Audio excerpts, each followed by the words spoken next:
Hello বন্ধুরা, তো তোমরা সবাই কেমন আছো? আশা করি খুব ভালো আছো। তো আমিও খুব ভালো আছি। তো আজকে আমি তোমাদের সাথে একটা এমন লোকেশান শেয়ার করব, তো যেখানে গেলে তোমাদের মনটা একদম ঠিক হয়ে যাবে।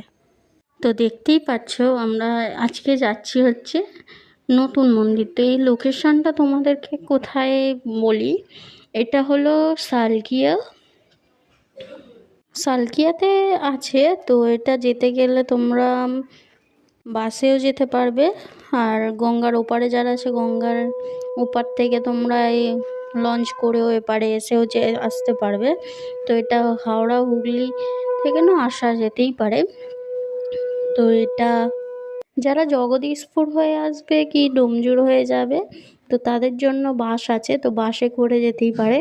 তো বাসে করে যেতে গেলে তোমরা তাদেরকে কোনা হয়ে যেতে হবে। তো কোনার ওপারে গিয়ে ব্রিজটা টপকে তো ওপার দিয়েই যেতে হবে। ওপার দিয়েই তোমরা ওপার দিয়ে বেলগেছিয়া হয়ে যেতে পারবে।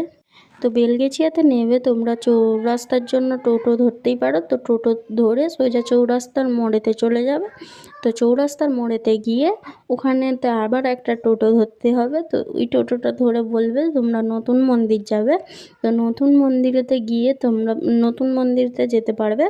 তোমাদেরকে টোটো ভাইয়েরাই নিয়ে চলে যাবে। তো ওখানে টোটো ভাইদেরকে বলবে তোমরা নতুন মন্দির যাবো। তো নতুন মন্দিরেতে গিয়ে তোমরা এই ভিউটা দেখতে খুবই সুন্দর, খুবই অসাধারণ। তো দেখতেই পাচ্ছ কত সুন্দর লাগছে, কত সুন্দর গঙ্গার পাড়টা। এখানে বড় একটা শিব ঠাকুরও আছে, দেখতেই পাচ্ছ তোমরা কত বড়, প্রচুর বড়। এখানে তোমরা রিলসও বানাতে পারবে অনেক। তারপরে তোমরা গঙ্গার পাড়েতে বসে মন হালকা করে নিতে পারবে তোমরা। তো এখানে খুবই অসাধারণ ভিউ, খুবই অসাধারণ। এখানে গেলে তোমাদের মন প্রচুর হালকা হয়ে যাবে।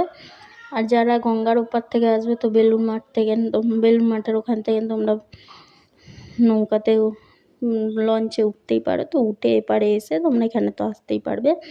তো দেখতেই পাচ্ছ কত সুন্দর, আকাশটাও কি সুন্দর। এখানে সত্যি বলছি কি সুন্দর যে হাওয়া চালায়।